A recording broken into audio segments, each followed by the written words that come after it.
Hey hi hello welcome to my channel. ఎలా ఉన్నారు అందరూ? సో ఇక్కడ టైం అయితే 8:20 అవుతుంది. దివి అయితే స్కూల్కి వెళ్ళిపోయాడు. ఈరోజు దివిని అయితే స్కూల్కి పంపించాను, కానీ నాకైతే చాలా అలోన్గా ఉండింది. ఏ పని చేయబుద్ధి కాలేదు. ఏంటో అలా కూలబడిపోయి ఏదో ఒక పాత మూవీ పెట్టుకున్నాను. ఏదో ఒక మూవీ కాదులేండి, సీతా కళ్యాణం మూవీ పెట్టుకొని చూస్తున్నాను. నాకు ఎప్పుడైనా మనసు బాగాలేనప్పుడు, ఏదైనా అలోన్గా అనిపించినప్పుడు పాత సినిమాలు పెట్టుకొని చూస్తూ ఉంటాను. సో ఈరోజైతే నా మూడ్ అంతా ఆఫ్ అయిపోయింది. ఏంటో చాలా డిప్రెషన్గా, చాలా డిసప్పాయింటింగ్గా అనిపించింది. ఎంత నా పనులు నేను చేసుకుంటున్నా కూడా నా మనసు అయితే ఏం బాగాలేదన్నమాట. సో ఇక్కడ మనీ ప్లాంట్లో వాటర్ మార్చేసి మనీ ప్లాంట్ పెట్టాను, కానీ ఇది చేంజ్ చేద్దాం అనుకుంటున్నాను. ఆ కుండలో ప్లాంట్ మట్టి వేసి ఉంచడం ఓకే, కానీ వాటర్లో పెట్టడం అయితే ఈ వింటర్ సీజన్లో కరెక్ట్ కాదనిపించింది. అది హెల్తీగా పెరగదు అనిపించింది. సో ఇక్కడైతే నేను గోధుమ పిండితో దోశలు వేస్తున్నాను. ఆ దోశలు కూడా ఈరోజు నా మాట వినలేదు, ఎందుకంటే ఆ పిండిలో వాటర్ ఎక్కువ వేసేసాను. సో ఇంకా పెనం నుంచి ఆ దోశలు లేవలేదన్నమాట. అంతే, ఒక్కొక్కసారి అలా జరిగిపోతూ ఉంటాయి. ఒక్కొక్కసారి నేను చాలా డిప్రెషన్లోకి వెళ్ళిపోయినాక నాకు నేను మోటివేట్ చేసుకోవడానికి చాలా ట్రై చేస్తాను. నాకు నేను సర్ది చెప్పుకోవడానికి చాలా ట్రై చేస్తాను. బట్ ఎందుకు అవ్వదు.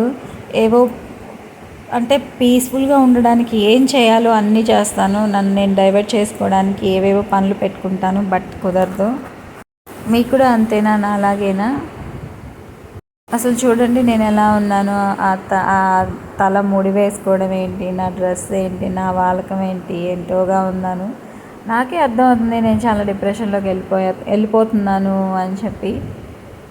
బట్ ఒక్కొక్కసారి అంతే, ఒక్కొక్క రోజు. ఈ రోజంతా నేను అలాగే ఉన్నాను. నాకే తెలీదు, ఏదో సంథింగ్ అలా అనిపిస్తుంది అనమాట. నాకెందుకో ఈరోజు దివిని కూడా స్కూల్కి పంపించాలనిపించలేదు. దివిని స్కూల్కి పంపించకుండా నాతో పాటు ఉంచుకొని టైం స్పెండ్ చేద్దాం అనిపించింది. కానీ నా పిచ్చి డిప్రెషన్ వల్ల వాడి స్టడీస్ ఎందుకు పాడు చేయాలని వాడిని అయితే స్కూల్కి పంపించేశాను. కానీ నాకు మనసు అయితే మాత్రం ఏమీ బాగోలేదన్నమాట. సీతా కళ్యాణం మూవీ వస్తుంది అంటే బాపు రమణల మూవీ ఉంది కదా, జయప్రద గారిది. నెక్స్ట్ అక్కడ రాముడు వేషంలో ఉన్న యాక్టర్ పేరు అయితే నాకు తెలీదు, కానీ ఇది ఈస్ట్మన్ కలర్ మూవీ అనమాట. కానీ చాలా బాగుంటుంది. నాకు ఆ మూవీ అంటే చాలా ఇష్టం. నేను దగ్గరగా 20 టైమ్స్ ఏమో చూసి ఉంటాను. కానీ ఈరోజు ఎందుకు ఆ మూవీ చూస్తుంటే చాలా ఎమోషనల్ అయిపోయాను. సీతమ్మ వారిని చూస్తే, అంటే అక్కడ సీతమ్మ అవతారం ముందు లక్ష్మీదేవి ఇంకొక అవతారంలో ఉంటారనమాట. పేరైతే మర్చిపోయాను. అప్పుడు రావణాసుడు వచ్చి ఆమెని చెరపట్టడానికి ట్రై చేస్తారు. అప్పుడు ఆమె తనంతట తానే దహనం అయిపోతారనమాట. నాకు ఆ సీన్ చూస్తే చాలా ఏడుపు వచ్చింది. ఎందుకు ఆ మూవీ చూస్తున్నంతసేపు నేను ఎందుకో తెలియని ఎమోషనల్ అయిపోయాను. కానీ నాకు ఇదివరకు ఎప్పుడు అలా లేదనమాట. ఎందుకంటే నేను ఆ సినిమాని దగ్గరగా 20 టైమ్స్ చూసుంటాను. నాకు అందులో పాటలు కానీ ఆ సీన్స్ అనేవి కానీ చాలా ఇష్టము. భగీరథుడు గంగాదేవిని భూమి మీదకి తీసుకొచ్చే సీన్ అంటే ఇంకా చాలా ఇష్టం అనమాట. ఎప్పుడు ఎలా ఎమోషనల్ అవ్వలేదు, ఏడవలేదు. కానీ ఈరోజు ఆ మూవీ చూస్తుంటే నాకు ఎందుకో చాలా దుఃఖం వచ్చేసింది. తెలియదు ఎందుకు ఏడ్చానో. గోధుమ పిండితో దోశలు చాలా బాగుంటాయి. ఈ వింటర్ సీజన్లో చాలా హాయిగా అనిపిస్తుంది అవి తింటే టమ్మీకి. సో నేను 2 దోశలు వేసుకున్నాను. అవి కూడా నాకు ఎందుకో తినబుద్ధి కాలేదు. బట్ ఏదో బలవంతంగా తిన్నాను అనమాట. అదిగో నేను చెప్పాను కదా, మూవీ చూసుకుంటూ తింటున్నాను. చెప్పాయి కదా, రోజులన్నీ ఒకలా నడవవు. ఒక్కొక్క రోజు హ్యాపీగా ఉంటుంది. ఆల్మోస్ట్ నేను నా డే అంతా హ్యాపీగా ఉండడానికే నేను ట్రై చేస్తాను. హ్యాపీగా లేకపోయినా అట్లీస్ట్ పీస్ఫుల్గా వెళ్ళిపోవాలి, మైండ్లో ఏ స్ట్రెస్ పెట్టుకోకూడదని చూస్తాను. బట్ ఈరోజు నా మైండ్ అంతా చాలా డిస్టర్బ్డ్గా, డిసప్పాయింట్గా, డిప్రెషన్గా అలా ఉందన్నమాట. ఏ పని చేయబుద్ధి కావట్లేదు, కానీ చేయాలి కదా. సో ఒక్కొక్కటి స్లోగా అలా చేసుకుంటున్నాను. సో ఇకపోతే మన మూవీలోకి వస్తే, సీతా కళ్యాణం మూవీలో అమ్మవారు సీత అమ్మవారు ఒక రాజు కుటుంబంలో పెరుగుతారు. సాక్షాత్తు మహాలక్ష్మి, కానీ మానవ జన్మ ఎత్తుతారు. మానవ జన్మ ఎత్తిన తర్వాత ఆ అమ్మవారు పడే కష్టాలు అన్నీ ఇన్ని ఉండవు. అతి సుకుమారంగా పెరిగిన రాజకుమారి పెళ్ళైపోయాక భర్త వెంట అడవులకు వెళ్తుంది. తర్వాత ఎన్నో పడరాని కష్టాలు పడుతుంది. ఇవన్నీ నేను చిన్నప్పుడు మాకు మ్యామ్ ఉండేవారు, పురాణాలు ఆవిడ చెప్పేవాళ్ళు అనమాట. అలా వింటూ ఇన్స్పైర్ అయ్యాను. నాకు బేసిక్గా సీతమ్మ వారు అంటే చాలా ఇష్టము. నాకే కాదు, ఆల్మోస్ట్ చాలామంది ఆడవాళ్ళకి అంటే ఇష్టపడతారు సీతమ్మ వారిని. ఆమె ఆదర్శంగా కూడా తీసుకుంటారు. మన ఆడవాళ్ళంతా సీతమ్మ వారిని ఆదర్శంగా తీసుకోవాలి. ఆమె ఓపికకు, ఆమె సహనానికి, అంటే కష్టం వచ్చినప్పుడు ఎంత స్ట్రాంగ్గా ఉండాలి, ఎలా ఉండాలి అనేది సీతమ్మ వారిని మాత్రమే చూసి నేర్చుకోవాలి. నాకు సీతమ్మ వారి కష్టాలు తలుచుకున్నప్పుడు లేదా అలాంటి మూవీస్ చూసినప్పుడు, ఎస్పెషల్లీ సీతా కళ్యాణం, సీతారాముల కళ్యాణం, ఇలా సీతారాముల కథలు విన్నప్పుడు, లవకుశ మూవీ చూసినప్పుడు, అంటే పాతవండి, కొత్తవి కాదు, అలా చూసినప్పుడు నాకు తెలియకుండానే ఏడుస్తాను.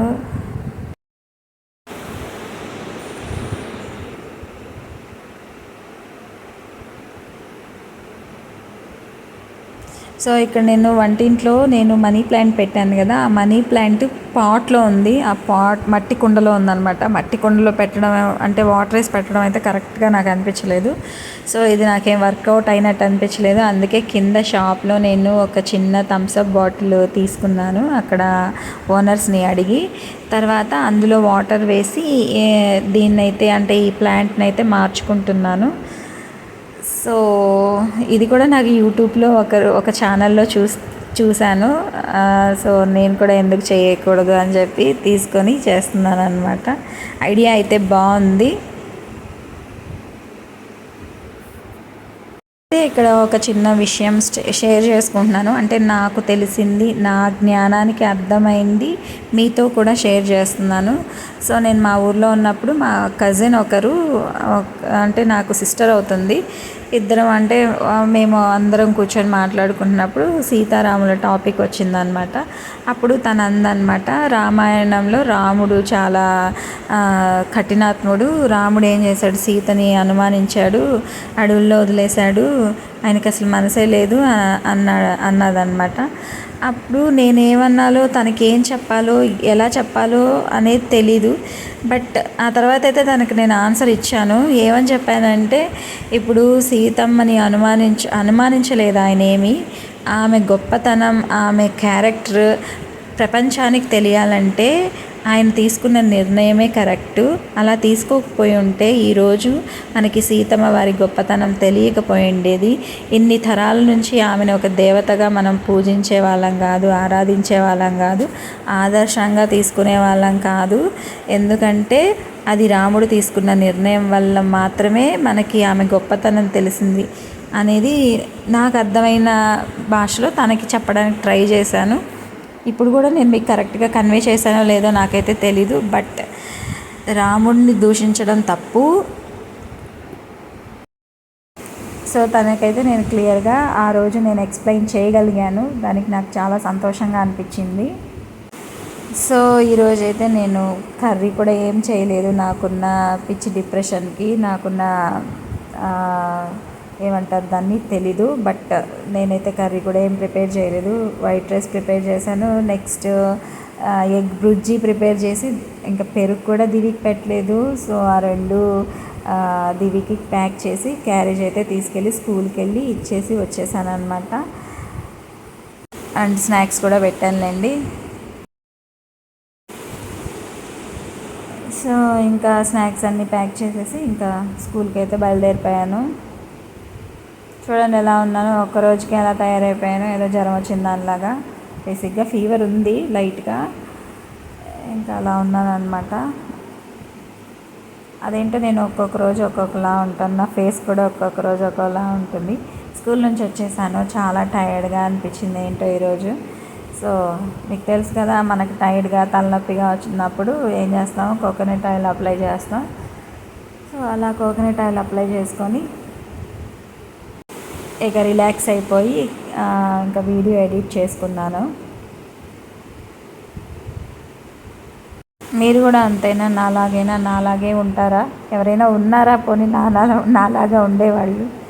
సో ఇక్కడైతే ఇంకా దివి స్కూల్కి నుంచి వచ్చేసాడు 4 o'clockకి. తర్వాత ట్యూషన్కి పిల్లలు వచ్చారు. పిల్లలు ట్యూషన్ నుంచి వెళ్ళిపోయాక దివికి యాక్చువల్గా మండే రోజు ఇన్స్పెక్షన్ ఉందన్నమాట. బుక్స్ అన్నీ ఒకసారి చెక్ చేయమని వాళ్ళ మ్యామ్ ఫోన్ చేశారు. అంటే కవర్స్ ఏమన్నా చిరిగిపోయి ఉంటే మళ్ళీ కవరింగ్ అవి చేసి పంపించమన్నారు.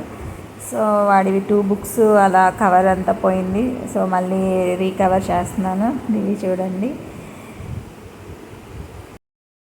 సో దివికి అయితే ఫస్ట్ టర్మ్ అయిపోయి సెకండ్ టర్మ్ స్టార్ట్ అయిపోయింది.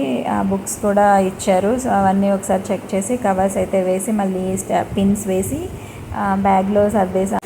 సో ఈరోజంతా నా డే ఇలాగే మూడ్ ఆఫ్తోనే గడిచిపోయింది. దివితో కూడా నేను సరిగ్గా స్పెండ్ చేయలేదు. ఇవాళంతా ఇలాగే ఉన్నాను. సో ఈ రోజుకైతే ఇవే కబుర్లు. మీరైతే మన ఛానల్ని సబ్స్క్రైబ్ చేసుకోండి, వీడియో లైక్ చేయండి, షేర్ చేయండి, కామెంట్ చేయండి. ఉంటాను. Bye bye.